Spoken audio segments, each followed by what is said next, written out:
Hello friends, welcome to my kitchen. તો આજે આપણે બટેટાને બાફ્યા વગર અને ફક્ત 3 જ બટેકામાંથી 100 કરતાં વધારે ફરાળી કે પછી ઉપવાસમાં કે વ્રતમાં ખાઈ શકાય તેવા પાપડ બનાવીશું। તો દાંત વગરના પણ ખાઈ શકે તેટલા પોચા આ પાપડ બનશે મિત્રો। અને આમાં વધારે કોઈ મહેનતની પણ જરૂર નથી, ફટાફટ આ પાપડ બનીને તૈયાર થઈ જશે। અને આ પાપડને બનાવી તમે 1 વર્ષ સુધી આને સ્ટોર પણ કરી શકો છો। તો ચાલો ફટાફટ બનાવવાની શરૂઆત કરીએ। તો જો અહીંયા મેં આ રીતના મીડિયમ સાઇઝના બટેટા લઈ લીધેલા છે મિત્રો। જો તમે તેની સાઇઝ અહીંયા જોઈ શકો છો। તો સૌથી પહેલાં આપણે તેની છાલ દૂર કરીશું। હવે આની છાલ આપણે ઉતારી છે, તો તેને આપણે એક પાણીમાં એડ કરીશું કે જેથી કરીને તે કાળા ના પડી જાય। અને એમાં જ રાખીને જો આ રીતના આપણે બટેટાના ટુકડા કરવાના છે। જો આ રીતે એકદમ નાના નાના આપણે બટેટાના ટુકડા કરીશું। તો આપણે આને છીણવાની પણ જરૂર નથી।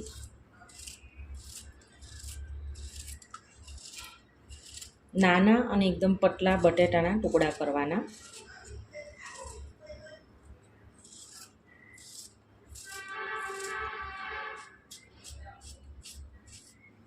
આ પાપડ એટલા ટેસ્ટી અને રૂ જેવા પોચા બને છે કે તમે આ પાપડ બનાવ્યા પછી બીજા પાપડને તો ભૂલી જ જશો। તો જો અહીંયા મેં બધા જ બટેટાના ટુકડા કરી લીધા છે મિત્રો। અને અહીંયા જો પાણી કેટલું ડોળું થઈ ગયું છે। તો આને આપણે 4 થી 5 પાણીએ ધોઈ લેશું કે જેથી કરીને તેમાં રહેલો સ્ટાર્ચ છે એ પણ દૂર થઈ જશે મિત્રો। જો આ રીતના મેં પાણી દૂર કરી લીધું છે। હવે આને આપણે મિક્સર જારમાં અડધા અડધા કરીને ગ્રાઇન્ડ કરી લેશું। હવે આમાં આપણે છે ને જો અડધા ગ્લાસ જેટલું પાણી એડ કરીએ અને આને આપણે હવે ગ્રાઇન્ડ કરી લેશું। તો એકદમ ફાઇન આની પેસ્ટ બનાવવાની છે। તો જો આ રીતના કંઈક ગ્રાઇન્ડ થઈ ગયું છે, હું તમને બતાવી દઉં।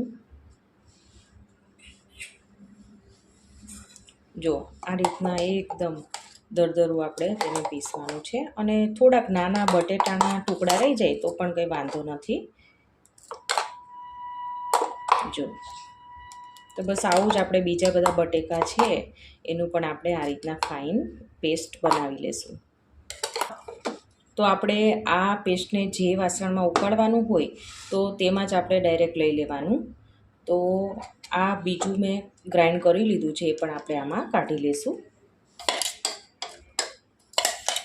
મિક્સર જારમાં પાણી નાખી અને આપણે આમાં બધું જ લઈ લેશું। અને આ જે મિશ્રણ છે ને આપણું, એ આપણે દૂધ જેટલું પતલું કરવાનું છે। આને આપણે ઉકાળીને પછી ઘટ્ટ કરવાનું છે। જો પહેલેથી ઘટ્ટ હશે અને આપણે સેજવાર માટે ગેસ ઉપર રાખીશું ને તો પાપડ આપણે ફાટી પણ જશે। એટલે આ કાચું બિલકુલ ના રહેવું જોઈએ। તો તેના માટે થઈને આપણે જો આ રીતના પાણી એડ કરીશું અને આ રીતના આપણે એકવાર મિક્સ કરી જોઈ લેશું કે કેટલું આછું થયું છે। જો તમે જોઈ શકો છો એકદમ પતલું થઈ ગયું છે। જો તો આ રીતના તેની કન્સિસ્ટન્સી હોવી ખૂબ જ જરૂરી છે કે જેથી કરીને આપણા પાપડ છે ને એ બિલકુલ ફાટશે નહીં મિત્રો। જો હવે આપણે મિક્સર જારમાં 3 ચમચી જેટલા સાબુદાણા લેશું। આનાથી પણ આપણા પાપડ છે ને એમાં એકદમ બાઇન્ડિંગ તો આવશે, પણ તેની સાથે સાથે આપણા પાપડ છે ને એકદમ સરસ પોચા બનશે। આને ગ્રાઇન્ડ કરી લેશું। તો એકદમ ફાઇન આનો પાવડર બનાવવાનો છે। એટલે જેટલો બને એમ બનાવવાની ટ્રાય કરવાની। ના બને તો કરકરો પણ ચાલે, પણ બને ત્યાં સુધી તો તમારે એકદમ ફાઇન પાવડર આપણે આનો તૈયાર કરીશું। તો હવે આ મિશ્રણમાં આપણે બધા મસાલા એડ કરીશું। તો સૌથી પહેલાં તો આ સાબુદાણાનો આપણે જે પાવડર રેડી કર્યો હતો 3 ચમચી એડ કરીએ। સ્વાદ અનુસાર નમક એડ કરીએ। અત્યારે છે ને આપણે થોડું જ નમક એડ કરીશું, કેમ કે આપણે જ્યારે આ પાપડ બનશે ને, જ્યારે આપણે પાપડને તળીશું ને તો ત્યારે થોડા ખારાશ પડતા લાગતા હોય છે। તો અત્યારે માપનું એડ કરીશું। અને થોડા આ ટેસ્ટી અને થોડા આમાં તીખાશ આપણને તીખા પાપડ લાગે તે માટે થઈને અહીંયા હું ચીલી ફ્લેક્સ એડ કરી રહી છું। તમે અહીંયા લીલા મરચાં પણ એડ કરી શકો છો. તો આનાથી ટેસ્ટ છે ખૂબ જ સરસ લાગતો હોય છે. અને તમે જો ફરાળમાં કે કોઈ પણ આપણે વ્રત કરતા હોય, ઉપવાસ કરતા હોય, તો તેમાં તમે જે વસ્તુ ના ખાતા હોય તો એ તમારે અવોઇડ પણ કરી શકાય છે. આમાં તમારે જો લીલા ધાણા એડ કરવા હોય તો તમે અત્યારે જ તમારે એડ કરી દેવાના, પણ હું નથી એડ કરી રહી. અને જો જીરું એડ કરવું હોય તો અત્યારે જ તમારે એડ કરી દેવાનું રહેશે. બધું એકવાર આ રીતના મિક્સ કરી લેશું. એકદમ સરસ એવું બધું મિક્સ થઈ ગયું છે. તો હવે આપણે એને ઉકાળવા માટે મૂકી દઈશું ગેસ પર. તો અહીંયા મેં ગેસ ઉપર આ લઈ લીધી છે કઢાઈ, અને આ રીતના આપણે કન્ટિન્યુ તેને ચલાવતા રહેવાનું છે, એટલે ગાંઠા ના પડે અને આ છે નીચે બેસી ના જાય. તો આ રીતના આપણે કન્ટિન્યુ ચલાવતા રહીશું અને ફૂલ ગેસ રાખીને જ આપણે કરીશું, એટલે ફટાફટ 7 થી 8 મિનિટમાં તો આ બનીને તૈયાર પણ થઈ જશે. તો જો 7-1 મિનિટ બાદ આપણું આ જે મિશ્રણ છે એકદમ સરસ એવું ઘટ્ટ થઈ ગયું છે. તો હવે આપણે ચેક કરી લઈએ કે આ પાપડ બનાવવા માટે પરફેક્ટ થયું છે કે નહીં. તો જો આ રીતના ચમચામાં થોડું બેટર લઈ અને આ રીતના કોઈ પણ આપણે ડીશ લેશું અને તેમાં આ રીતના થોડું આપણે પાથરીશું. તો જો આ બેટર છે એ એક જ જગ્યાએ રહે છે, બિલકુલ આગળ કે પાછું થતું નથી. જો તો એનો મતલબ એમ કે એકદમ પરફેક્ટ એવું આપણું બેટર થયું છે. તો ગેસની ફ્લેમ બંધ કરી દઈએ અને હવે આને આપણે સાઈડમાં થોડુંક ઠરવા માટે મૂકી દઈશું, અને થોડું ઠરે પછી આપણે આમાંથી પાપડ બનાવીશું.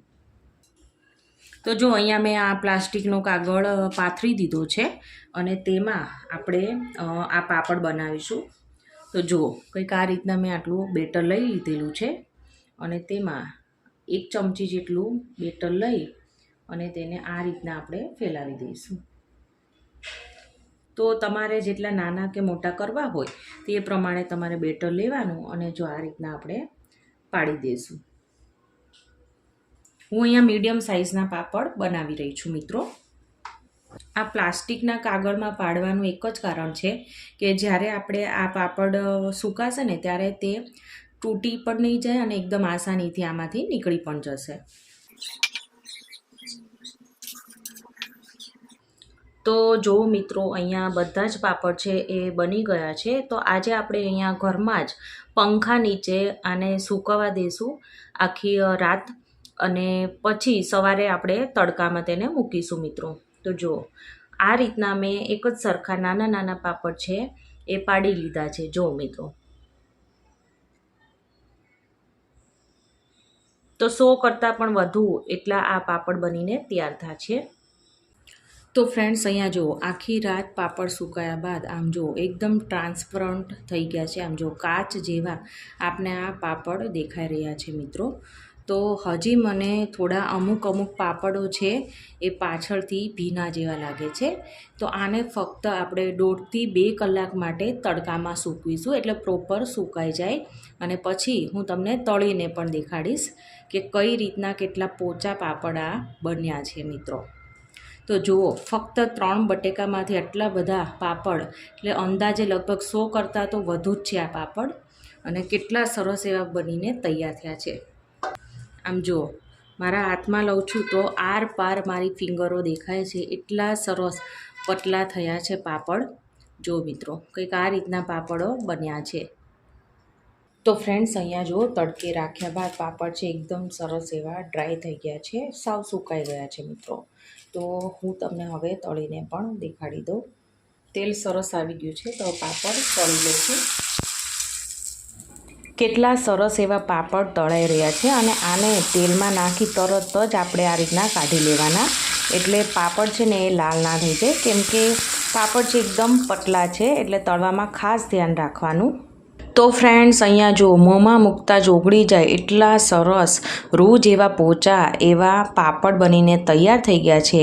તો ફ્રેન્ડ્સ મારી આજની આ પાપડ બનાવવાની રીત ગમી હોય તો મારી ચેનલને સબસ્ક્રાઈબ, લાઈક અને શેર કરવાનું ના ભૂલતા. તો આપણે ફરીવાર મળીશું એક નવા જ ઉપયોગી વિડીયો સાથે. Thank you for watching.